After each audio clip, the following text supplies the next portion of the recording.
como pasa en las mejores películas de aventuras.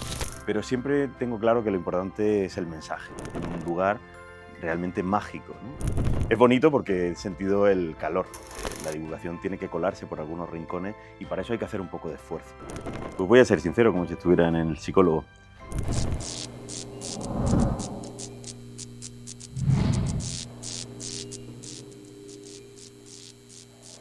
¿Qué tal? ¿Cómo estáis? Bienvenidos a Gente Normal, donde lo realmente extraordinario es ser gente normal.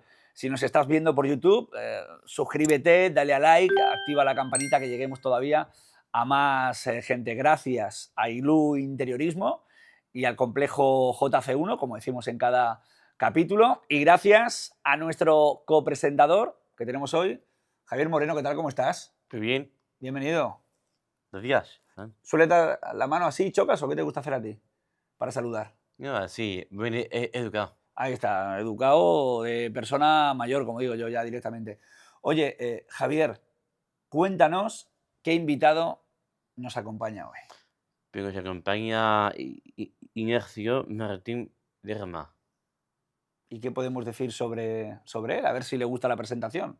porque es un hombre que busca respuestas en el pasado, arqueólogo, profesor de prehistoria en la Universidad de Murcia, escritor y todo lo que se proponga, pero sobre todo es una persona muy normal, que disfruta de la vida, la familia y la amistad.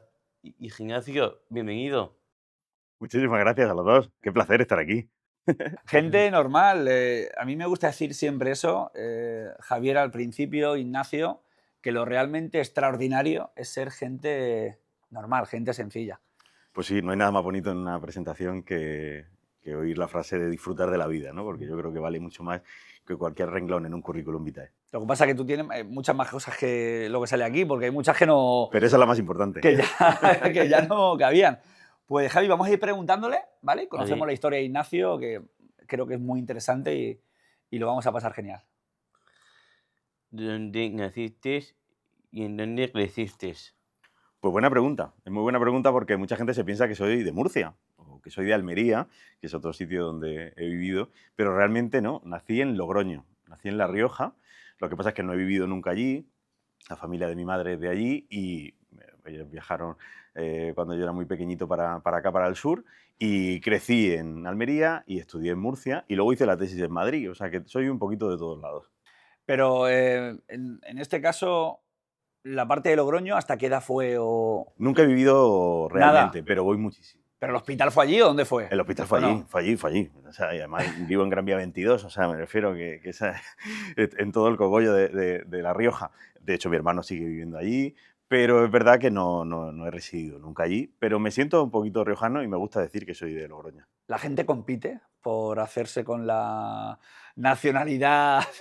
Hombre, es de verdad Ignacio que Martín Lerma. entiendo que la gente quiera ser de Logroño porque es denominación de origen. Y entonces, pues yo tengo un nacimiento de denominación de origen. Pero me siento muy del sur.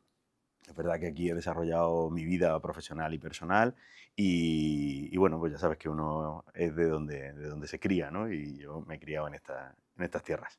La parte de Vera, ¿cuándo La es? parte de Vera es donde yo he crecido de más niño, ¿no? Mis padres siguen viviendo allí, el cole, el instituto, los amigos de toda la vida son de allí. Murcia llega cuando voy a la universidad, que en aquella época pues era complicado lo de moverse entre comunidades autónomas. Aquí vivían mis abuelos y yo decidí el venirme para acá solito, porque todo el mundo se iba a Granada a estudiar y yo me vine para acá y creo que fue una gran decisión porque, bueno, pues Murcia ha marcado el resto de mi vida. Fíjate, Javier, que Ignacio ha sido hasta embajador de Vera en Fitur, en la feria de turismo. O sea, que lo eligieron a él como Anda. referente de toda Vera. Javier, ¿tú de dónde eres? Yo de Murcia. Como decimos aquí, ¿de Murcia a Murcia o de alguna pedanía, algún pueblo? No, hombre, en la ciudad. Ah, hombre, Por por Dios. favor, claro. ¿En qué zona, en qué barrio? En la flota. En La Flota, vale, buena tierra. Pues imagínate que un día te eligieran a ti como embajador de la región de Murcia. Eso le pasó a Ignacio. ¿Cómo es esa historia de ser embajador de Vera para Fitur y vídeo promocional y demás? Pues es salir un poco de tu zona de confort, ¿no? De hecho, me costó decir que sí, porque al fin y al cabo era mi imagen la que iba a estar ahí, ¿no? Yo estoy acostumbrado, aunque bueno, pues somos nosotros los que salimos en la tele o hablamos en la radio o damos clase, pero siempre tengo claro que lo importante es el mensaje, ¿no? El mensaje lo tiene que dar alguien, pero yo siempre que hay una cámara grabándome, me acuerdo que lo importante es lo que digo, no yo como persona. Y en ese caso, pues perdía un poquito esa zona en la que yo normalmente el mensaje es lo potente.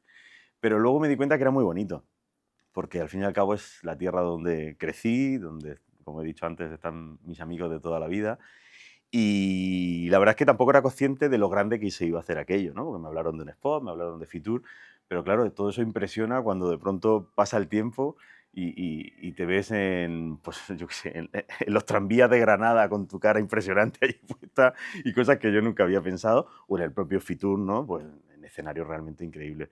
Es bonito porque he sentido el calor de la gente de mi tierra y la verdad es que me siento muy orgulloso. Pero también he sido embajador de las fiestas de moros y cristianos de Cieza, por la Cueva del Arco. O sea que es verdad que son reconocimientos de los que a veces no se ponen en un currículum, como decíamos antes, pero que llevan detrás el cariño y el apoyo de la gente. Y cuando uno ya se va haciendo mayor, son los más bonitos del mundo.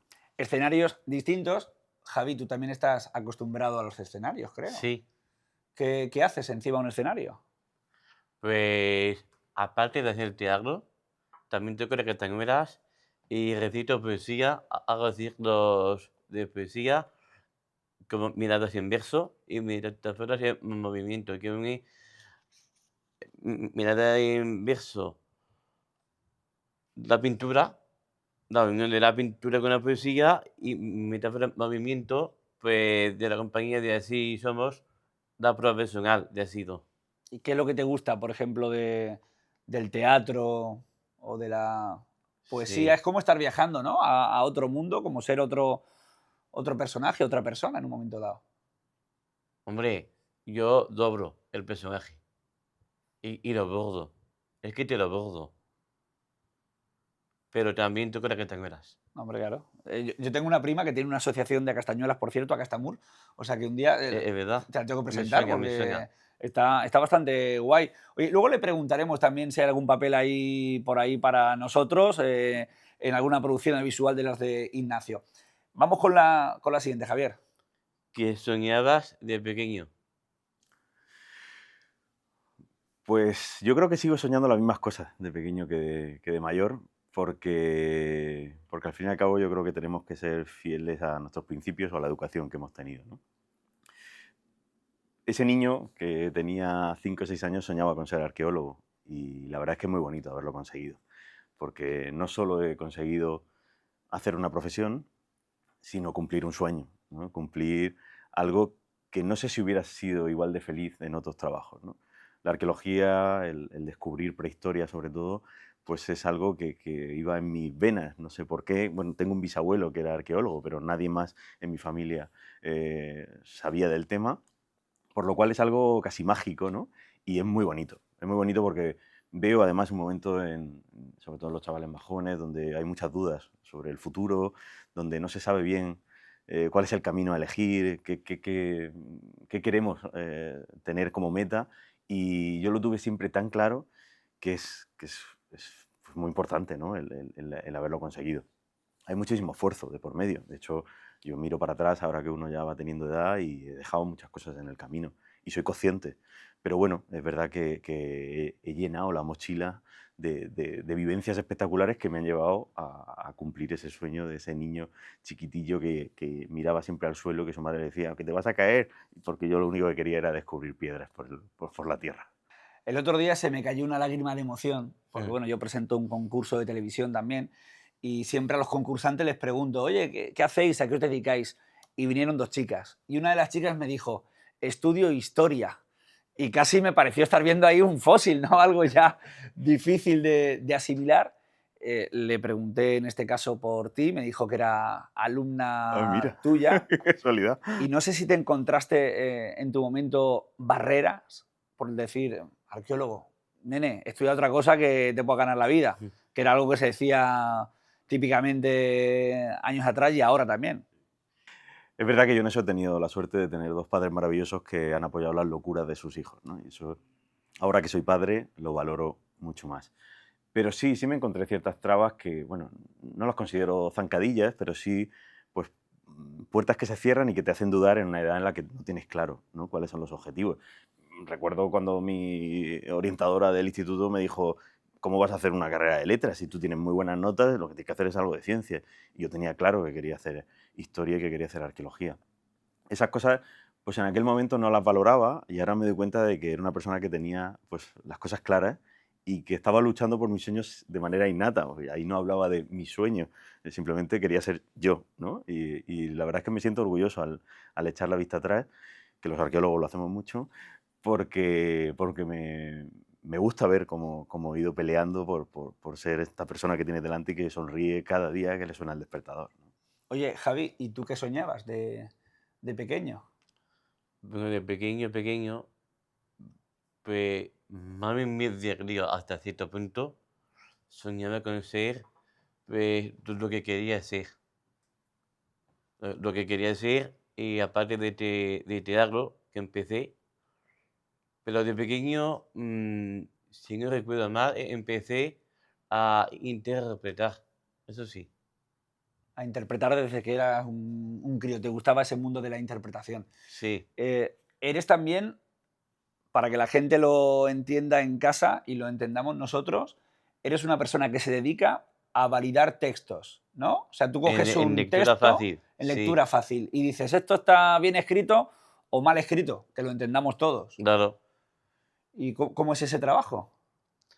Fue el proceso un poco duro, pero muy chulo, y además la importancia que tiene esta profesión que es ser validador de lectura fácil.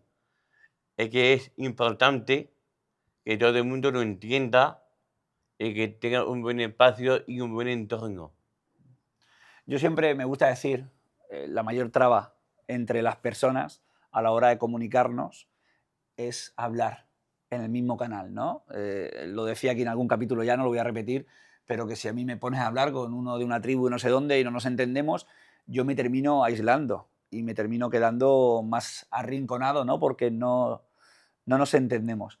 Eh, a Ignacio le podemos preguntar cualquier cosa, Claro, sé que más de la prehistoria, pero de cualquier cosa, y nos va a ilustrar de cómo éramos y también igual de cómo somos ahora, ¿no? Que hemos cambiado mucho sí, ¿verdad? los seres humanos. Mira, vamos a hacer esa pregunta porque yo creo que nos puede meter también en una parte importante de la Bueno, entrevista. tienes un proyecto muy bonito que une la arqueología y la discapacidad. Hablamos de desenterrando prejuicios. ¿Qué es un prejuicio? Pues mira, es un proyecto que derriba precisamente esos muros que a veces construimos y que no nos permiten comunicarnos entre nosotros, ¿no? Es para mí uno de los proyectos más bonitos que he hecho por muchas razones, profesionales y personales. Bueno, tú me conoces bien y sabes que llevo por bandera la divulgación, ¿no? El acercar la ciencia absolutamente a todo el mundo, que no se quede en las paredes de la universidad o de un laboratorio y que todo el mundo conozca, pues, lo que tú has comentado, ¿no? De dónde venimos o cómo somos gracias al aprendizaje del pasado. Entonces, en ese proyecto se juntaban dos cosas muy especiales. Lo primero, trabajar con personas de diferentes capacidades, que para mí es fundamental, porque veo como algunos divulgadores o divulgadoras pues se nos llena la boca, ¿no? Diciendo que llegamos a todo el mundo, porque de pronto tenemos salones llenos de gente, pero no es verdad. No es verdad porque la divulgación tiene que colarse por algunos rincones y para eso hay que hacer un poco de esfuerzo, porque si no, no va a llegar a lugares donde a veces un libro no es fácil, un libro de arqueología, o donde a veces simplemente por desconocimiento no se conoce lo que hacemos, ¿no? Entonces era un proyecto que impulsaba el acercar a personas, sobre todo con discapacidad intelectual, la arqueología y la ciencia, ¿no? Que es algo que a mí me parece importantísimo, porque no solo nos quedábamos en la fase más del laboratorio, sino que también venían a las propias excavaciones arqueológicas. Y luego, a nivel personal, me parece un proyecto muy bonito porque pude participar con mi padre, que justo era el año que se jubilaba, una persona junto a mi madre que ha trabajado toda su vida en el mundo de la discapacidad y contar con su sapiencia pues ha sido muy bonito, aparte del vínculo, lógicamente, entre padre e hijo. Por lo cual, pues un proyecto inolvidable y un proyecto que sigue teniendo continuidad, porque en mis excavaciones siempre trabajan personas, pues eso, con diferentes capacidades.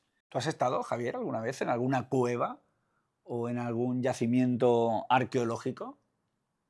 Y yacimiento sí, pero ya no me acuerdo. Pero en fin, pero sí que estuve. Pues estás invitado, a venir a la Cueva del Arco, que te va a encantar. Mira, voy a hacerle también alguna pregunta, cualquier cosa, Javier, que se te ocurra, le preguntas a Ignacio sin pedir ni la vez ni permiso, que estaría más. Cuéntale a la gente dónde te situamos de la historia, digo, porque también muchos estamos muy perdidos con la historia de este planeta Tierra que tenemos tan bonitos todavía. ¿Cuál es tu especialidad? ¿Entre qué millón de años y qué millón de años? Bueno, pues yo me dedico a la parte más antigua, a la prehistoria y en concreto a lo más antiguo de todo, que es el Paleolítico, ¿no? Que para muchos es pues una etapa olvidada, una etapa que a veces no nos encontramos cuando andamos por la ciudad de Murcia, por ejemplo, ¿no? Donde lo medieval o lo romano en Cartagena está muy presente, pero que para mí, sé que esto quizás sea un poco barrer para casa, pero creo que es la etapa más importante de la historia porque es donde se forja todo, ¿no? Siempre estamos obsesionados con las primeras veces, pues la prehistoria es ese lugar donde todo se hace por primera vez. Y me parece muy bonito porque nos esculpe como seres humanos. Esta historia, el primer capítulo de la historia de la vida humana, empieza casi hace 3 millones de años. Una auténtica locura donde éramos casi más primates que seres humanos como hoy nos conocemos, ¿no? Yo en concreto me dedico al estudio del Paleolítico, que tiene varias etapas, pero estoy muy centrado en los neandertales, ¿no? Que es una etapa también larga, de entre 140.000 y 40.000 años, por poner una cronología que es una locura y que yo entiendo que yo lo digo muy fácil, pero para personas que están acostumbradas a que ya el mes pasado ya es hace mucho tiempo, pues es difícil. Pero por eso me gusta, porque es un reto convertir en vida cotidiana, en vida diaria, cosas que pasaron hace tanto tiempo y sobre todo romper esa distancia que hemos generado cronotemporal y que realmente no lo es, porque se sentaban, igual que estamos sentados nosotros, pues quizá no tenían una taza, pero tenían cosas parecidas. El fuego les unía, como nos une a nosotros en Navidad, a nivel familiar.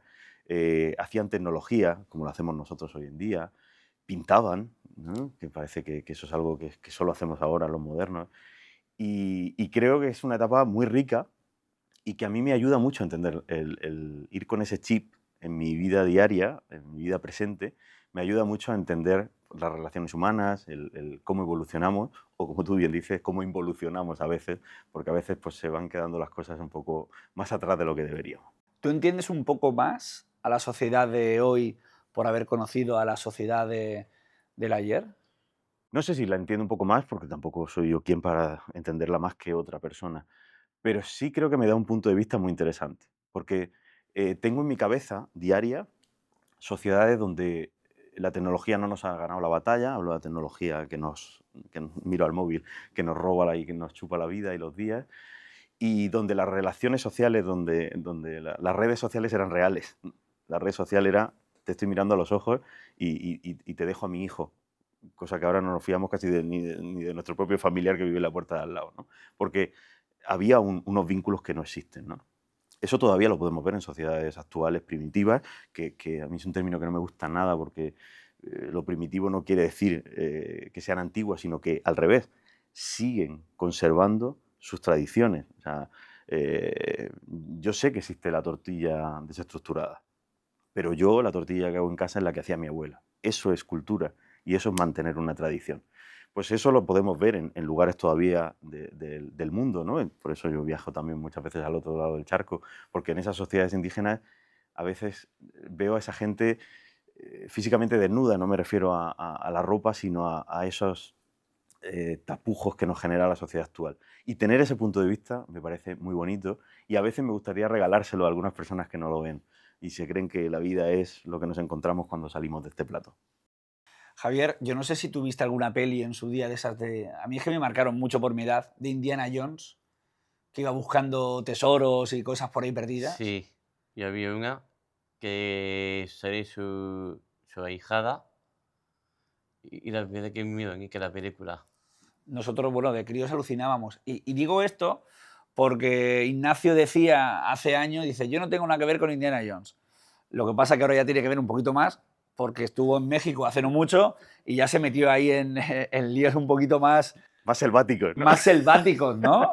Sí, es verdad, me hace ilusión que lo recuerdes porque muchas veces he dicho, los arqueólogos no tenemos nada que ver con Indiana Jones y ahora no lo digo tan, lo digo con la boca pequeña. Aunque, sin embargo, sí nos sirvió como referente o como sin saber lo que era esa profesión, Sí. decir, pues yo quiero ser como este hombre que recorre, o esta mujer, me da igual, que recorre el mundo y busca cosas que estaban ahí enterradas. Sin duda, el cine, ya sea Lara Croft o ya sea Indiana Jones, creo que ha hecho mucho bien. Yo sé que mis compañeros de profesión dicen que deberían estar encerrados en un cubo de basura, pero realmente yo creo que nos ha puesto en la calle. Yo que tengo ese chip divulgativo, ha conseguido hacer atractiva la profesión.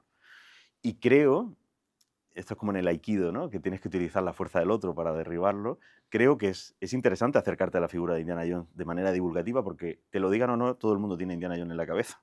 O a Tadeo Jones, si eres más niño o niña. Y una vez que estás ahí, una vez que sabes que eso es arqueología, pues entonces empiezas a desmontarle el mito y a decirle que no lleva sombrero o látigo y no te persiguen bolas enormes en templos malditos ni come cerebro de mono.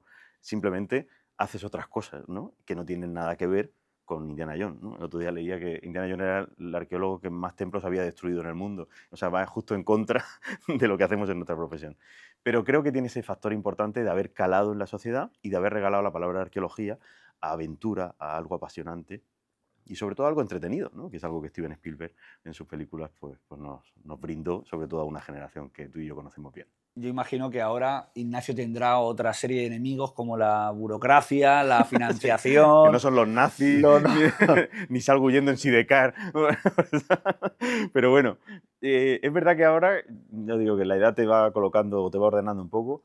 Creo que sí tengo algo más de lo que pensaba. Al principio era muy drástico, ¿no? Con las figuras, ya sabes que de jóvenes somos como más tajantes con lo que pensamos, porque la arqueología tiene que ver con la aventura. Yo tengo una profesión que es verdad que doy clase y que estoy en un ordenador preparando proyectos o en un laboratorio con un microscopio, pero yo de pronto un martes me pongo un pantalón de aventura cuando todo el mundo sigue en su ordenador en casa o en la oficina y me bajo 100 metros debajo de la tierra con las aventuras que eso supone, los miedos, los peligros y lo espectacular, ¿no? Y eso realmente es lo más parecido a lo que vemos en las películas. Por lo cual yo creo que sí, que Indiana Jones tiene algo que ver con nuestra profesión. Y es que Ignacio, Javier, según tengo yo entendido, ahora que nos corrija él, ha descubierto hasta una cueva. O sea, ha descubierto algo ahí que no se sabía que estaba y dio con ello. Descubrir algo por primera vez. A esa cueva que te voy a invitar a que vengas a conocer. Esa cueva se llama la Cueva del Arco. Pero ¿cómo se descubre una cueva, Ignacio? Pues eso es lo más peliculero que me ha pasado a mí en la vida. O sea, eso no pasa nunca, porque las cuevas están descubiertas. Todos sabemos que en las cuevas pues, vas a un monte, han entrado más o menos gente, pero no hay un sitio que esté cerrado de por vida. Y ahí, de pronto, en la Cueva del Arco, llevamos excavando desde 2015 en un sondeo arqueológico de más de 5 metros. De pronto empezamos a encontrar una serie de piedras grandes que están todas inclinadas hacia un sitio, empezamos a moverlas, empezamos a ver que sale aire. Eso para los que hacemos espeleología es muy importante, porque eso quiere decir que hay hueco al otro lado. Decidimos parar para temas de conservación. Se cuela la pandemia, yo no hay día que no me acordaba que eso estaba allí, aunque no lo supiera nadie. Y cuando volvemos de la pandemia conseguimos, gracias a una serie de subvenciones, cerrar la cavidad y poder realizar una intervención en ese punto. Y literalmente, como pasa en las mejores películas de aventuras, pues me cuelo el primero en un lugar realmente mágico, ¿no? Son más de 2 kilómetros de cavidad totalmente intacta, no pisada desde hace más de 100.000 años, con las paredes llenas de zarpazos de osos cavernarios y con todo un mundo por descubrir, porque no sé exactamente todavía, a día de hoy, no sé lo que hay ahí dentro, porque es un proyecto que vamos a arrancar en breve. Y bueno, pues en ese momento primero cuesta asimilar. Yo me acuerdo cuando salí de la cueva y me senté mirando arriba y estuve casi una hora callado procesando lo que acababa de vivir, como cuando te bajas de una montaña rusa que tienes unos minutos ahí de espera, no me hables que estoy recomponiéndome. Y fui consciente de que me había cambiado la vida profesional, ese hallazgo, ¿no? Y eso, pues no todo el mundo lo puede decir, y menos en una profesión donde, pues no te digo que todo esté descubierto, pero donde realmente pues hay muchas cosas que ya están encima de la mesa estudiándose. Entonces, muy bonito, y lo tenemos en la región de Murcia, lo tenemos aquí, y espero que dentro de muy poco pues, pueda todo el mundo disfrutarla y pueda todo el mundo saber qué misterios encierra esa cueva del Arco de Cieza. Oh, qué interesante, ¿eh? Sí. La verdad que emociona escuchar a Ignacio hablar sobre ese tipo de hallazgos. Yo me lo quiero imaginar, yo no sé, en tu caso, Javier, cuando te enfrentas a una obra de teatro o a un recital de poesía, ¿te pones nervioso o qué sentimientos tienes? Nunca siento que el público me va a captar todo. Si estoy bien, si no estoy bien, pero no improviso porque la gente sabe perfectamente lo que voy a hacer. Antes de subir a un escenario, pase lo que pase, hay que hacer sonreír al público y sobre todo reír Emocionar a la audiencia, también. ¿no? Que es muy, muy importante. Sí, Tú sabes que yo he escrito poesía en una etapa de mi vida, sigo siendo gran lector, ahora escribo menos, y me emociona oírte porque creo que la gente que dice que está relacionado con el mundo de la poesía, pues no son gente normal, son gente especial. Cambiamos de programa, porque vivimos en una sociedad donde muchas veces lo poético pues a veces brilla por su ausencia, ¿no? Y es muy bonito oír como gente más joven pues dice o que recita o que escribe, porque creo que es algo que requiere introspección, que requiere conocerse a sí mismo, sea textos tuyos o no, y significa empatía, que yo creo que es una palabra preciosa, sí. que a veces pues no todo el mundo lo utiliza, pero la poesía yo creo que entiende mucho de eso, ¿no? Y me alegra mucho saber que tú estás por ahí volando entre palabras y entre versos, porque eso quiere decir mucho de ti. Sí, verdad. No, es un figura, ¿eh? Lo tienes que ver. Se mete en Iré, el iré. papel, ya te digo yo, que al máximo. Volviendo a lo de la cueva, porque es que me salen muchas preguntas, ¿no? En ese momento que tú estás a punto de descubrir algo que ya sabes que se viene, el corazón te va a mil. Co- co- ¿Cómo es la sensación? ¿Qué recuerdas? Es difícil de expresar. Mira que soy un tío que manejo bien el Sí, sí, lenguaje, sí. Te apañas bien, la me verdad. apaño bien y me cuesta. Yo creo que es de las cosas más espectaculares y que más me cuesta describir, aunque me emociono todavía cuando lo cuento, y ha pasado ya algo de tiempo, por la importancia, porque soy muy consciente de lo que puede haber ahí. O sea, Atapuerca se descubrió así. Estamos hablando de uno de los yacimientos más importantes del mundo. Entonces, yo me siento muy orgulloso de, a pesar de tener el corazón a 3000 revoluciones por minuto, tuve mucha cabeza. Y eso me siento muy orgulloso de cómo fue aquella entrada, donde es muy difícil a veces tener cabeza, porque lo que te pide el cuerpo es andar de un lado para otro, ir a ver qué hay en la siguiente sala, y no hice nada de eso, mantuve la calma, dije alguna palabra malsonante, lo reconozco, y está en el vídeo famoso que está en las redes sociales con la GoPro que llevábamos, la cual se apagó, como las linternas, porque no íbamos preparados para una cueva tan grande. Y ahí yo creo que se nota el científico que llevamos dentro de manera innata, porque yo no fui consciente de decir, aquí hay que hacer ciencia. Yo ahí estaba, como tú dices, con el corazón a tope, ¿no? Pero hicimos una entrada, entramos 4 personas, solo, las 4 que estábamos ese día allí, un regalo para las personas que estaban allí. Y es verdad que hicimos una entrada muy cauta, pisando solo uno de los bordes, o sea, la cabeza funcionó. Entonces, pues me alegra porque si no me hubiera arrepentido toda la vida, porque ese suelo era como pisar la luna por primera vez. Yo miraba para atrás y mis huellas estaban ahí, ¿no?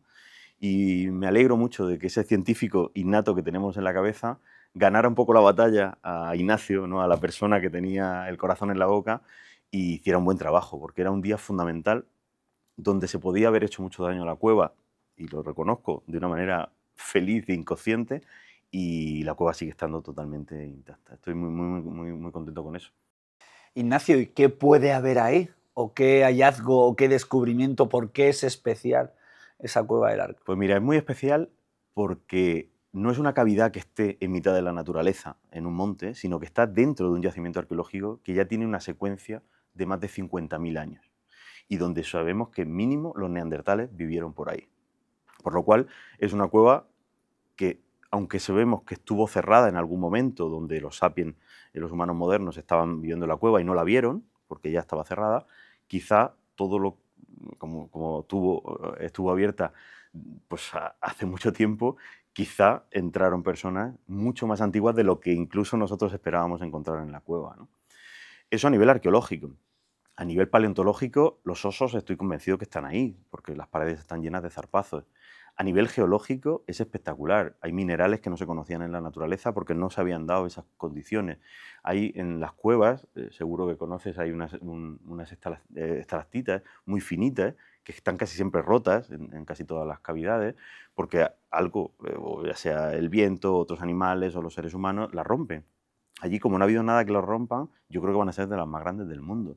Es realmente la estás viendo a decenas de metros y ya se mueven, porque de hecho no nos acercamos a esa zona para no fracturarla. Por contarte alguna cosa, ¿no? Aparte de otras cosas que ya son indicios que pues, me hacen brillar los ojos y que espero que sean lo que yo pienso. ¿Y qué falta para poder seguir trabajando en eso? Por hacer aquí un llamamiento, porque si tenemos algo que puede ser tan grande y tan importante Sí, para ¿verdad? la historia de la humanidad, eso hay que trabajar sobre eso, Javier, Claro. ¿no? Hay que abrir las puertas, nunca mejor dicho, de esa cueva. Pues mira, voy a ser sincero. Yo pensé que con este descubrimiento no iba a tener que hacer una campaña de marketing, porque el yacimiento se vendía solo, sobre todo por el apoyo de las instituciones pertinentes, ¿no? Y ha costado un poquito, ¿eh? Ha costado un poco. Parece que estamos ya en negociaciones para que, pues eso, recibamos pues una cantidad para poder empezar los estudios, pero no ha sido inmediato, como yo me pensaba que iba a ser, nada más después de la rueda de prensa.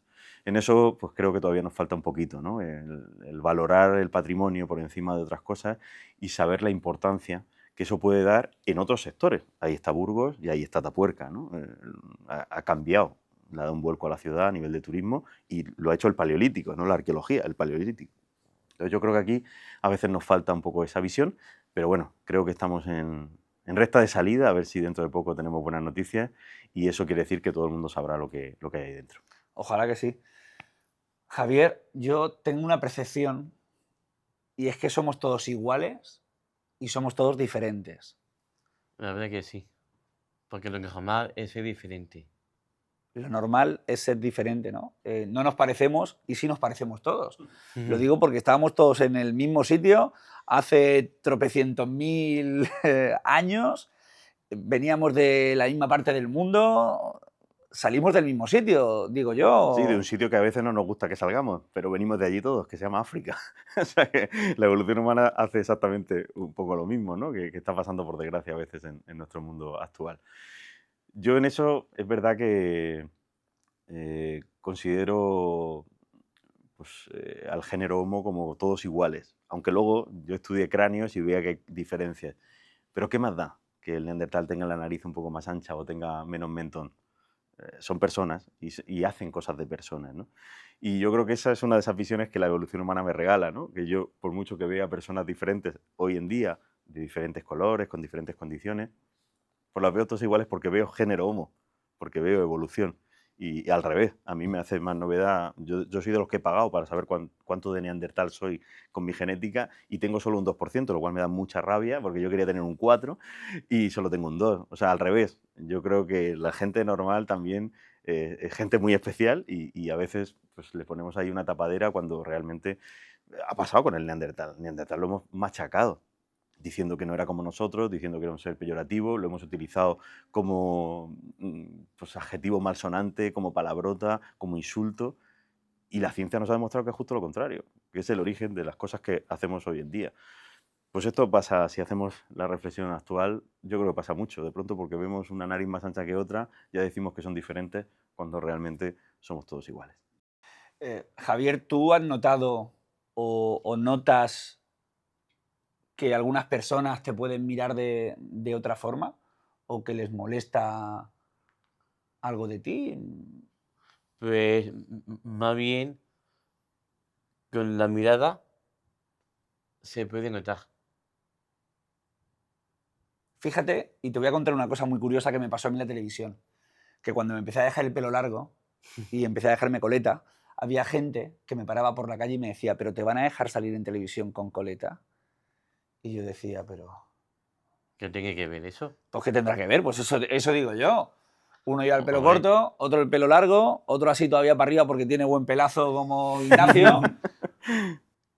Y al final cada uno somos de nuestro padre y nuestra madre, pero que curiosamente pues se ve que eran los mismos, o estarán ahí en el mismo sitio. Fíjate, en este libro que es una pasada, por cierto, que lo quiero enseñar por aquí, Prehistoria, es que no, bueno, así se tiene que llamar porque es que, ¿Para qué más? claro, cómo vivían nuestros antepasados, hay hallazgos de personas con síndrome de Down en tiempos remotos. Sí, bueno, además de un yacimiento muy cerquita de aquí, en Valencia, en Cobanegra, hace un par de años se publicó un artículo que dio la vuelta al mundo, donde se habían conservado los huesos del oído con algunas malformaciones que sabemos que pertenecen al síndrome de Down, ¿no? Y yo no me quedo ahí, porque eso es un dato súper bonito y súper interesante para la ciencia, pero lo bonito es que esa persona sobrevivió mucho tiempo, a pesar de sus dificultades, y es porque volvemos a hacer uso de esa palabra tan bonita que es la empatía, ¿no? Que aunque algunos seres humanos se la dejen en casa, pues creo que es lo que nos hace más humanos, ¿no? No solo que pintamos o que hacemos una herramienta más sofisticada que otra, sino que nos queremos entre nosotros, ¿no? Que nos cuidamos y que queremos lo mejor para el prójimo, ¿no? Y yo creo que eso es lo que pasó en la prehistoria, ¿no? Y pasó, yo creo que de una manera mucho más eficaz casi que actualmente, porque allí la naturaleza era algo muy adverso, era muy difícil vivir en la prehistoria. Yo estudio siempre la prehistoria y me encantan los neandertales, pero no sé si pagaría por ser un neandertal, porque se debe pasar mal. Porque además allí si no cazas o si no consigues el alimento que necesitas, tu familia se muere. O sea, no hay como nosotros, que tenemos muchas reservas y muchas maneras de salir adelante.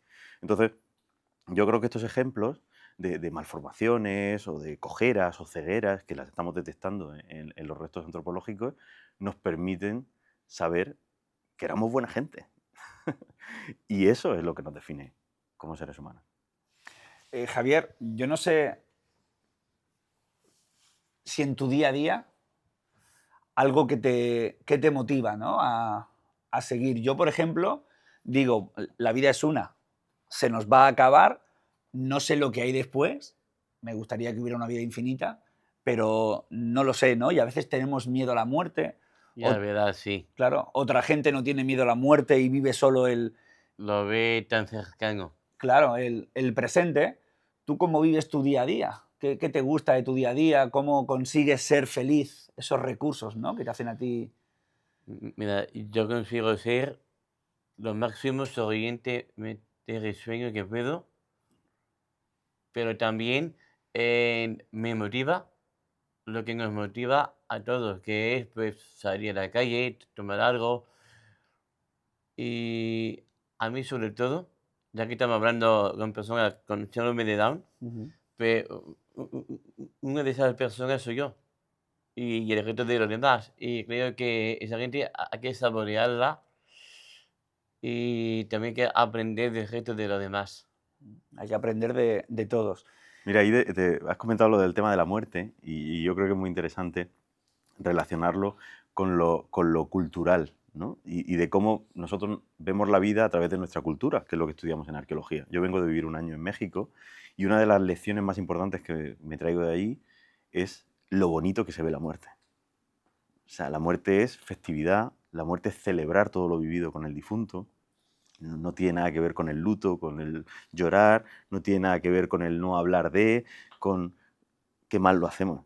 Qué mal lo hacemos porque te das cuenta que se puede hacer de otras maneras y que como estamos en nuestra burbuja occidental, nos pensamos que la muerte es eso. Y en el momento que cruzas el charco, la muerte, como otros aspectos de la vida, pero ese es como muy impactante para nosotros, se puede vivir de otra manera. Entonces, ¿por qué no podemos vivir otras cosas con más naturalidad? Es cultura. Y la cultura se puede cambiar como sabemos que se puede cambiar.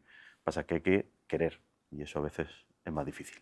¿Tú has perdido algún familiar o algún amigo así cercano? Pues yo he perdido a la familia de mi familia y a algunos que estaban en la familia y ahora ya no. Ujú. Yo es que es una cosa que a veces digo, ¿no? Y por suerte, y toco madera, conservo a mis papás, a mi mamá y a mi papá, y es lo único que me hace un poco, y cuando vean esto ellos pues se emocionarán, imagino, ¿no? Tambalearme cuando digo, "Uf", y el día que falten. Pero luego veo, Madre mía. claro, pero luego veo a muchos amigos que han pasado pues por esa desgracia porque igual se han tenido que despedir de su papá o su mamá mucho antes, ¿no? Porque han fallecido jóvenes. Y bueno, los veo que te hablan desde el amor, desde el cariño, desde la alegría.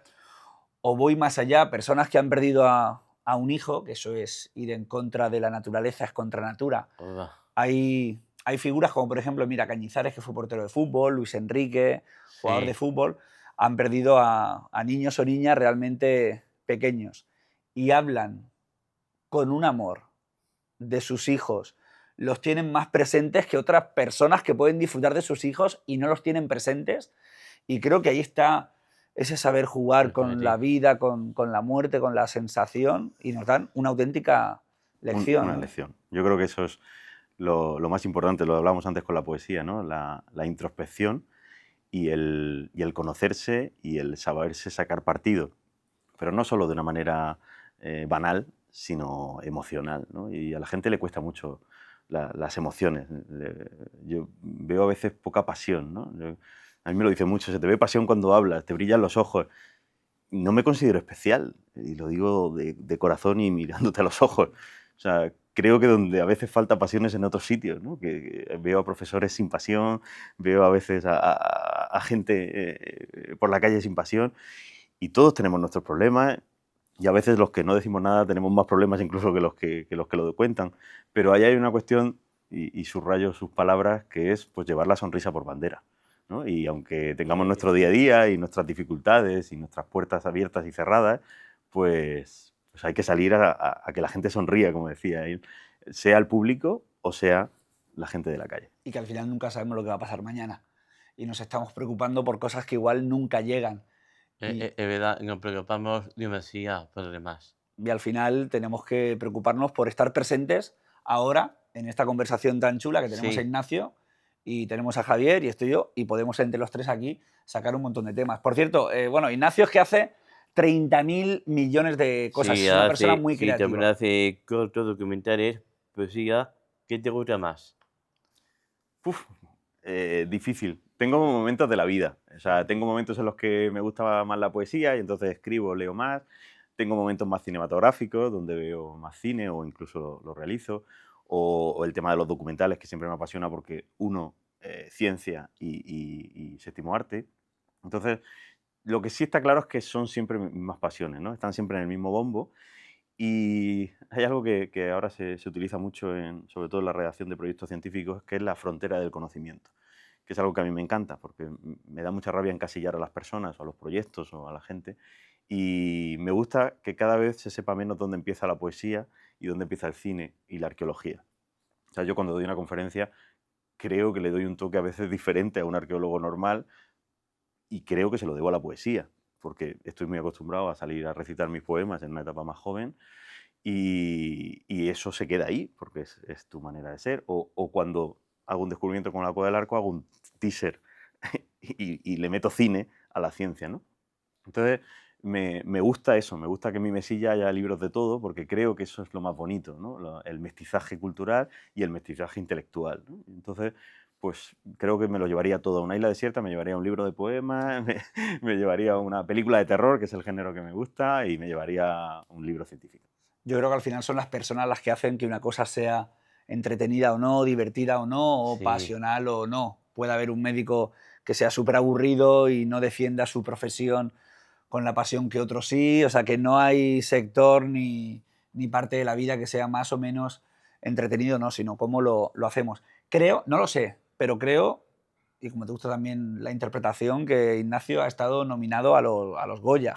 Sí, la verdad que tenemos un palmarés importante, sobre todo en la etapa que más me dedicaba al mundo del cine, ¿no? Es verdad que tuve la suerte de ir enlazando una serie de proyectos que tuvieron mucho éxito y que yo mismo pues, me vi pues, en sitios donde yo ni me imaginaba, porque encima era mucho más joven y donde de pronto tuve que alquilar smoking en momentos de mi vida donde me parecía impensable estar sentado al lado de Juan Antonio Bayona o de actores o actrices de cine español a los que admiraba, ¿no?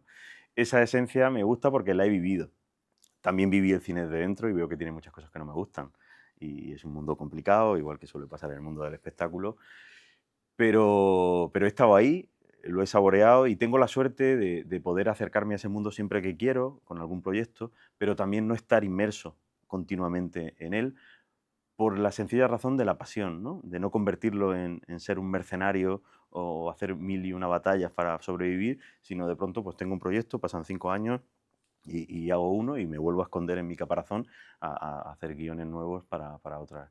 Entonces, es un mundo que me gusta mucho y me pasa un poco con la poesía. Yo he llegado a viajar por el mundo al otro lado del charco recitando poemas míos y ahora pues me costaría hacerlo, ¿no?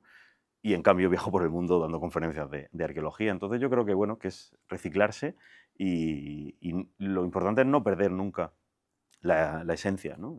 Y eso creo que me identifica y me siento orgulloso de ello. ¿A ti te gusta, Javi, el cine, las Sí, películas? ¿Qué cine te gusta más? cine, bueno, no hay ningún mejor cine que sea el cine español. Muy bien, Y el clásico también. muy bien. ¿Y alguna película que te guste mucho de cine español? ¿O clásico? Todas, pero sobre todo, por ejemplo, la zarzuela, Ujú. la música clásica, y de película, por ejemplo, Mary Poppins. Son Gesto y Lágrimas, y sobre todo, el Doctor Civago, el Tiburón y muchas más. Ojo, buen repaso, Pues ¿eh? oye, Que que está va a hacer haciendo... Sí, ahí... sí, sí, sí, Ha ahí... pasado por todos los géneros, ¿eh? Increíble. Oye, pues podemos preguntarle a Ignacio por qué le gusta meternos miedo a los demás, ¿no? Porque el cine de terror, esos sustos, ¿tú cómo el cine de terror, cómo lo llevas? A mí, películas de miedo no me gustan, ¿sabes? Me gusta más la de risa, la que son graciosas, de payasada. Bueno, También como había una vez un circo, los padrinos de los payasos de la tele. O sea que hay que tener el niño siempre, aunque no seamos niños, pero hay que tener una parte niño dentro del corazón. La caja fuerte de los sentimientos que se llama corazón. Yo ya no voy a decir nada más después de esto. no, no, ya Nada. está. Corten, ya está. Muchísimas Terminamos el gracias. podcast porque vamos, espectacular. Fíjate que esa es la clave y creo que eso lo compartimos los tres que estamos aquí. Bueno, hay más gente, 4, 5, 6. Lo que pasa es que no los veis que están detrás de las cámaras. Un saludo, como siempre, a Benja Caballero, que lleva toda la parte Sí, gráfica, a María Bellán, que lleva la parte también logística y social del podcast. Pero has dado con la clave, ¿eh? sí, Llevar ese niño, que es esa ilusión, sí, verdad. dentro de uno. No perder esa Sí. ilusión por las cosas. Joder. Pero oye, vamos a preguntarle por lo de meternos miedo. No, espérate, que le pregunto yo a él, que le gusta meternos miedo con el terror. ¿Qué hay ahí en ese género? ¿O qué? Pues mira, te voy a coger el guante y te voy a decir que quizá pues el miedo es una de las emociones más universales, ¿no? Y que además de niño se potencia, ¿no? Entonces yo creo que también sentir miedo de adulto, hablo de miedo de ficción, lógicamente, nos recuerda al niño que fuimos, a ese niño que no apagaba la luz, a ese niño que miraba debajo de la cama, ¿no? Entonces yo creo que las películas de terror, por desgracia es un género que a veces no genera grandes peliculones, pero sí que es verdad que cuando hay una buena película de terror, pues te lleva a lo más adentro, ¿no? Pero puede pasar con la risa, ¿no? A la sonrisa. Son emociones que son caos, ¿no? Y que si los consigues es una satisfacción realmente impresionante. Y luego, bueno, yo creo que mi padre pues le gustaba mucho el género de terror, nos disfrazaba de monstruos y yo creo que eso se ha quedado ahí un poco en uno de los hemisferios y yo lo he llevado al extremo porque soy un forofo, un freak del cine de terror, un conocedor del género como nadie y en mi cuarto a veces la gente se piensa que voy a tener neandertales y piedras y tal y tengo cosas que no tienen nada que ver con la ciencia porque sé dejarlo eso en el laboratorio y disfrutar del cine en casa. Bueno, yo tenía las Spy Girls colgadas, ¿eh? En la habitación, en el cuarto Mira, de... mi madre me regañaba y decía, pero hijo mío, ¿por qué no tienes a Pamela Anderson, como tienen todos los niños de tu edad, y tengo que estar viendo a Freddy Krueger todos los santos días de mi vida? O sea, para que veas que en mi casa sin problema la decoración de mi cuarto, el cual sigo teniendo muy parecido. Esa, bueno, te la recomiendo y no te la recomiendo, ¿eh? La de Pesadilla en Elm Street, que es un peliculón porque salía Freddy Krueger, que es uno que iba con el... Luego hay Ajá. mucha gente que se ha disfrazado de él, que es este que iba con el jersey a rayas y Sí, llevaba las cuchillas ahí en los sí, dedos. Y fíjate que, hablando de niños, había un momento en el que salían unas niñas, creo recordar, como saltando a la comba o algo así, y hacían una canción, uno, dos, no sé qué tal, y de repente, ¡pum! Invocaban o aparecía este personaje. ¿Cuál ha sido la película que más te ha marcado a ti del cine de terror o varias que tú digas? La gente que vea esto, si se quieren...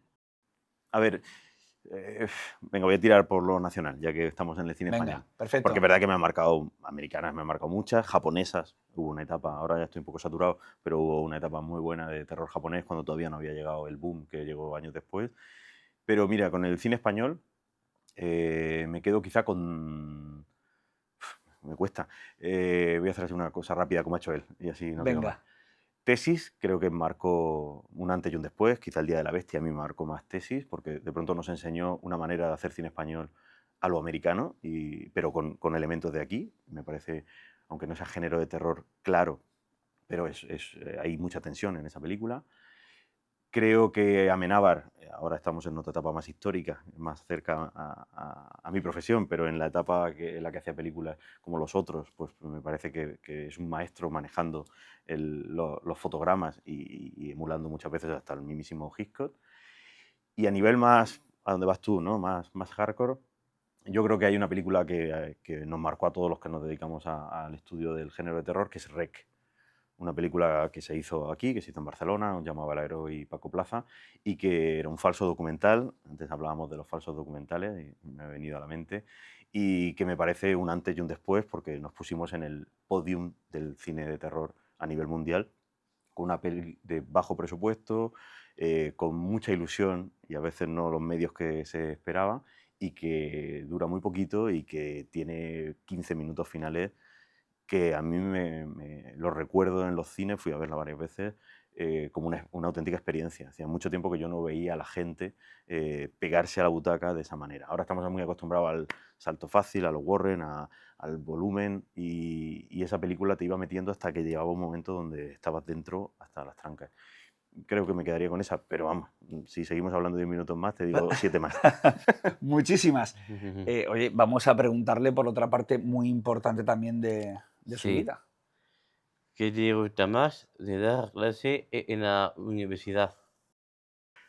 Pues mira, me gusta ser profesor. Me parece que es una profesión dura y que a veces poco agradecida, pero muy bonita porque primero tiene algo de herencia. Y te miro a los ojos otra vez, porque yo soy lo que fueron mis profesores y mis profesoras en la carrera de historia, los cuales recuerdo con muchísimo cariño y admiro aún más ahora que estoy al otro lado del atrio principal, ¿no? Entonces es verdad que ahí me siento parte de una historia que hay que continuar, ¿no? El show must go on, ¿no? Pero siempre actualizado y con las nuevas leyes de la ciencia. Y luego me parece muy bonito el transmitir pasión, o sea, el conseguir que en clase haya gente que se le iluminen los ojos. Es difícil, porque lógicamente son masas muy grandes de gente y no todos tienen las mismas ganas de aprender por las mañanas, pero me siento orgulloso de acercar la prehistoria, de haber traído el Paleolítico a la Universidad de Murcia, antes no lo había, y, y estoy muy contento con la profesión en la que tengo, porque quizá otra vez ese totum revolutum de divulgación, investigación, incluso gestión, que no sé dónde empieza una y dónde acaba otra, me hace ser así en clase. Quizá yo no sería el mismo profesor si no soy divulgador, o al revés, no sería divulgador si no tuviera tantas horas de vuelo en un aula. Entonces yo creo que todo ello suma y se concentra en el momento que uno cierra la puerta de clase y dice buenos días. Javier, ¿tú qué has estudiado? Cuéntanos un poco qué... Fuiste al colegio primero, ¿no? Sí, de Jesús María Sí. y luego ya he nacido. Y luego has hecho también ¿has hecho algún grado de formación profesional o Un módulo. un módulo? Y he obtenido el título de formación profesional básica de alojamiento y lavandería. Son 4 años. Ujú. O sea que eso es muy importante. ¿Y tú recuerdas, igual del colegio, en Jesús María, recuerdas algún profesor o alguna profesora que te gustara? Todos, pero sobre todo mi tía Vera, que es de la familia. Ah, fíjate, hombre. Hay que decirlo ya. Dilo, Hombre. dilo. ¿Quién fue mi profesora? Sí, bueno, su Hay que profesora, decirlo. Yo lo una de estaba sus profesoras de manteniendo. historia fue mi madre, Ana María Guerra Martínez, Ana Guerra, A que la la verdad que cual era... mando un besazo desde aquí porque le Sí, tengo un Sí. cariño bestial y me hace mucha ilusión porque además nosotros éramos amigos y yo no sabía que era su sí, madre. sí. Y cuando me enteré fue como añadir cariño, ¿no?, a la relación porque fue muy bonito. Fíjate que decían que era muy cañera mi madre de profesora. Decían, Ana Guerra, madre mía, qué cañera que es. Dicen, nos pone a todos así. Pero bueno, me da mucho gusto cuando habláis también Pero desde... era pura pasión. Sí, O sea, tu madre, tú lo sabes, es temperamento puro y una persona que no deja indiferente. A mí me encantan las personas que no dejan indiferente, porque para gente que deja indiferente hay muchos, sí. hay mucho. Hay muchos. Y tu madre, dicho así con cariño, es de esas personas que marcan. Y lo diré siempre, lo he dicho aquí y lo he dicho en otros sitios. O sea que enhorabuena por la madre que tienes. Pues nada, ¿no? La verdad que sí. Yo muy orgulloso, la verdad, porque hacen falta referentes y cuando tienes en casa y en la familia, sobre todo gente que te deja hacer lo que tú sientes o lo que tú quieres. Porque yo imagínate, Javi, mi padre viene de la arquitectura y mi madre de la docencia de historia. Y yo salí por otro lado. E igual lo fácil hubiera sido que hubieran dicho, Claro. no, el crío que haga lo mismo que estudie lo mismo que los padres. Y sin embargo me dejaron ser lo que yo quise o lo que yo en ese momento entendí que quería ser. Ojo con esta. Bueno, le iba a preguntar ahora que Ojo con qué esta. cambiaría el de la universidad y el sistema docente, pero bueno, lo vamos a dejar para otro capítulo porque habrá muchas Mejor, cosas que sí, mejor. habrá muchas cosas que cambiar. Mira con esta, ya verás tú. Dicen que eres muy fan de Alejandro Sanz. ¿Es verdad? ¿Cómo comenzó la historia? Qué fuerte, esta pregunta no me la habían hecho así tan directa nunca, ¿eh? Pues sí, soy fan de varios cantantes así. Y sí, me gusta mucho Alejandro Sanz de toda la vida. Ya es que no sé separar, o sea, no sé si ya siento complicidad tanto con la persona últimamente, pero no sé separar mi vida de las canciones de Alejandro Sanz porque oigo sus discos y me veo a mí en determinados momentos, ¿no? A la gente le pasa con algunas canciones de Alejandro Sanz, pero a mí me pasa un poco con su discografía, ¿no? Y luego ya lo que me pasa con él es que conozco a mucha gente de su entorno. Y entonces, claro, ir a un concierto de Alejandro Sanz no es solo disfrutar con las canciones del cantante, sino reencontrarme en el punto del mundo en el que esté el concierto, porque viajo mucho y tengo la suerte de poder ver giras por ahí, pues con mucha gente que aprecio, que quiero mucho y que también hace unas canciones y son unos músicos impresionantes. Entonces, bueno, es de esos cantantes referencia en mi vida y me gusta decirlo, ¿por qué no? Creo que es un gran compositor. Lo he llegado a conocer, lo digo porque a veces, a mí, por ejemplo, me gusta mucho Maná y no he Mexicana. tenido la oportunidad. Igual alguna vez he podido preguntar para ver si los conocía, pero no he terminado de conocerlos. También por el miedo que a veces dicen de no conozcas a tus ídolos por si te defraudan. No sé si Sí, tú has conocido alguna vez a sí, sí, Alejandro. sí, sí, he tenido la suerte, pero sí que es verdad que hablo en general, ¿eh? Y no estoy hablando de Alejandro. Hay veces que me hubiera gustado seguir aplaudiendo nada más y no haber conocido a la persona, y otras veces al revés. Personas que de pronto piensas que vas con un poco de, pues eso, de recelo, ¿no?, de lo que te vas a encontrar y te encuentras personas maravillosas. El tema de esto es que el mundo del espectáculo nos genera una proyección. Nos hemos hablado alguna vez, ¿no? A veces lo que proyectamos y no tiene nada que ver con nosotros, pero es lo que ven de nosotros y eso es muy difícil de combatir. Y eso pues genera a veces pues imágenes equivocadas, ¿no? Pero en el buen sentido y en el malo, porque hay gente también que parece muy bueno y luego hay cosas que no, ¿no? Entonces, bueno, pues me gusta intentar ir sin, por suerte o por desgracia, conozco a mucha gente del mundo del espectáculo y ya hubo una vez que dije, no voy a ir con prejuicios. O sea, lo que me encuentre me he encontrado y no me voy a casa, voy a dormir a gusto esta noche y no me voy a enfadar porque si no mañana cuando ponga su canción en el coche no la voy a querer oír. Entonces, bueno, tengo casos de los dos, ¿no? Sí, y hay que intentar también a veces separar, porque si no es complicado. También ha pasado en el mundo del deporte, gente que ha sido buenísimo jugando al fútbol como Diego Armando Maradona y que luego tenía una conducta o una vinculación Claro. que habría que preguntarle por qué y cómo y dónde no pudo agarrarse en ese momento de su vida para engancharse a algo tan duro como es la droga, ¿no? Sí, yo, por ejemplo, cuando hablo de Alejandro Sanz y de las canciones, veo a ese tío escribiendo en una mesa frases o versos, ¿no? Ese es el Alejandro Sanz que me gusta. Venga, estamos ahí ya Ah, llegando al casi límite del sí. podcast. Dinos qué es lo que más te ha costado conseguir en tu vida. Pues, Son buenas las preguntas, ¿eh? Eres un crack. Gracias. Pues voy a ser sincero, como si estuviera en el psicólogo. El equilibrio entre la vida profesional y la vida personal.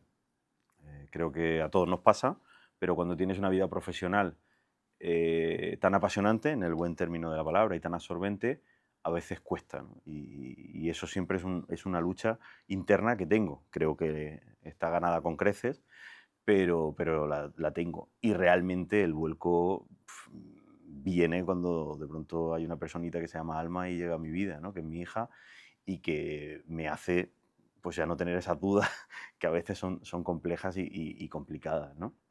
Simplemente por una cuestión de tiempo, no hablo de emociones o de querer más o menos, sino porque el día tiene 24 horas y hay un momento donde la ciencia absorbe mucho, ¿no? Y cuando llega mi hija a mi vida, pues es paso un antivirus por el cerebro y ordeno mucho. México en eso me ha ayudado mucho también. Es un año en el que yo he podido reflexionar mucho sobre mí mismo, poder parar esa carrera vertiginosa en la que suelo estar metido, y me he encontrado conmigo mismo a los 40 y tantos, ¿no? Y eso es verdad que es bonito decirlo, ¿no? A veces se dice, pero no se hace porque en un fin de semana no te da tiempo, en un retiro de 4 días no te da tiempo a encontrarte. Y yo he tenido un año de mucho trabajo allí, pero también he tenido un momento de sentirme más solo, de no tener ese conocimiento de dónde estoy, por lo cual tener la capacidad de asombrarme, de sorprenderme, de decir esto hacía mucho tiempo que no lo sentía. Y todo eso con una personita al lado que ahora tiene 3 años y medio, maravillosa, bueno, pues que te pone los pies en la tierra. Los arqueólogos siempre vamos con los pies en la tierra, pero es verdad que llevarla de la mano pues es el mejor regalo de la vida. Y luego pues tengo una compañera también, que es Lorena, que me ayuda mucho a eso, a ser mejor persona en la vida. Y me siento muy, muy arropado, ¿no? Tanto por la familia que tengo en casa como por mis padres, ¿no? Los cuales pues creo que si tengo algo de especial se lo debo a ellos. ¿A ti hay algo, Javier, que te cueste más en tu día a día? Pues, aparte de las mates, de la numeración, que lo que me gusta, pero hay cosas que me gustan un poquillo, pero en mi día a día, más bien los madrugones, ya que ahora vete de un verano a la feria. Ujú. Pero ahora le estoy cogiendo tranquillo en madrugar. Yo ahí tengo asignatura pendiente, lo de madrugar, ¿eh? ¿A qué hora te levantas Claro, tú? pues la verdad que yo no lo sé, pero la tuya como presentador, Pues la mía como presentador varía mucho. Hoy, fíjate, si os digo, te veo siempre, claro, muchas gracias, te veo siempre en la tele. claro, siempre estoy metido. Es que, claro, va a ser una falta de respeto para mucha gente, porque si digo que Claro, hoy he madrugado y me he despertado a las 8:30, hay gente que dice, ¿pues qué hace este tío? Sin vergüenza. Pero es que un día normal me puedo levantar a las 9 o a las 9:30, un día a las ya, 10. ¿Sabes qué te digo? Que me levanto según el día, según lo que tenga que hacer y según lo que me apetezca. ya verdad, Es que se está muy bien en la cama. claro. Yo de los momentos que me gustan más, ¿verdad? Dicen que cuando estás durmiendo, como que la vida, bueno, pasamos no sé cuántas partes de nuestra vida durmiendo y dicen que la desperdicias, pero yo por lo que sea disfruto mucho también ese momento. Hoy estamos hablando mucho de los sueños. ¿Dónde se sueña más? Hay que soñar más caminando, pero por desgracia muchas veces soñamos más en Y, posición horizontal. y ¿sabéis una cosa que me pasa? Que cuando sueño, ahora últimamente sueño menos, pero sí sueño habitualmente todas las semanas, me acuerdo, siempre soñamos, pero me acuerdo, ¿no? Que a veces sé que estoy soñando. Pues fíjate, Y cuando sé que estoy soñando y estoy metido en el sueño, puedo hacer muchas cosas que no podría hacer si no supiera que estoy soñando. Aunque fijaos lo curioso, cuando a veces dentro del sueño quiero hacer alguna cosa así, que no son tropelías ni cosas muy raras, pero a veces pruebas, ¿no? En el sueño. Voy a hacer esto a ver qué pasa. A veces el sueño se corta y el sueño desaparece. Como diciendo, Significativo. sí, y yo digo, ¿quién? Y ahí pienso, Se te pero acaban las vidas en el videojuego. claro, y digo, en la mente, es el subconsciente, es algo que hay más allá. O sea, ¿quién me está a mí aquí parando? Pero, por ejemplo, una cosa muy chula, Javi, es a veces sé que puedo volar en los sueños y empiezo a planear buah, y a volar por Murcia, por donde esté. Y bueno, es de las mejores sensaciones y las he tenido soñando, durmiendo. Pero yo la tengo como, Mira, me ha recordado el plano de Amenábar de Mar Adentro cuando sale por la ventana. Es un fíjate, poco ese punto, ¿no? y la tengo tan parte de mi vida como esta que es de carne y hueso y que se puede tocar. Bueno, son paranoias mías, pero bueno, me levanto bastante tarde habitualmente. Pero sí ha habido que madrugar también. Oye, llegamos a la sección que tenemos de preguntas rápidas. es la sección Sí. Gente Normal, así que estas tienes que responder así al... Bueno, si quieres extenderte algo, no hay problema. Pero vamos allá. ¿Cuevas o museos? Cuevas. ¿Hombres prehistóricos o del siglo XXI? Hombres y mujeres de la prehistoria. Si pudieras viajar en el tiempo, ¿a qué época sería? Al Paleolítico. Oye, muy bien lo de hombres y mujeres, ¿eh? Que a veces se nos olvida hacer ese lenguaje inclusivo y hay que incluir a todo el Muy mundo. Vamos para allá, venga. Me mola, Javi, porque eres muy ordenado. Cuando saca una hoja, la guarda en su sitio y pasa a la Gracias. siguiente. Yo soy igual. O Claro, sea que yo no, siento a mí me ha totalmente complicidad. A mí me ha pasado eso a veces en los programas que se te mezcla la hojica porque no la has apartado y tienes el lío. ¿Ciencia o arte? Buah, difícil. Venga, voy a decir ciencia porque me dedico más a la ciencia que al arte, Muy bien. pero me cuesta. ¿Excavar con frío o calor? Pues he excavado normalmente con mucho calor. O sea, con calor no, con infierno en la tierra. Un lugar del mundo para perderte. El lago Atitlán en Guatemala. ¿Qué le dirías a tu yo adolescente? Sigue así. ¿Sí? Pues que sigamos así. Yo creo que es lo mejor cuando estamos en el camino que creemos que es el que nos hace felices, que es la clave. Y luego tenemos la pregunta final, que en Sí. esta sí te puedes extender un poquito más, que se la hacemos siempre a toda la gente que viene aquí y la tenemos ahí como lema. ¿Qué es para ti ser gente normal? Pues gente con sueños. Yo creo que es el leitmotiv de la charla y yo creo que es algo que nos identifica, el poder soñar y sobre todo poder cumplir lo que deseamos. ¿Hay algo que se haya quedado en el tintero? Muchas cosas, pero algo Javier, algo que quieras decirle o alguna reflexión final a Ignacio o a la gente que nos está viendo. Pues mira, a ti sobre todo te podría decir que consigue todo lo que puedas conseguir. A toda la audiencia, gracias por escucharnos. Y un año más que estoy aquí con un buen presentador llamado Fran. Y gracias por escucharnos y esta audiencia en este plato. Pues creo que es la mejor forma de despedir. Javier, ha sido un placer estar también contigo. Te espero en muchos capítulos para estar con nosotros y seguir descubriendo a gente normal. Porque lo más extraordinario que tenemos es ser gente normal. Nos vamos a quedar haciendo una foto, que es una tradición que tenemos, ¿vale? ¿No es Y que ya sí? despedimos, ya saldrá ahí el final del podcast y demás. Pues nada, gracias, nos vemos en el próximo capítulo.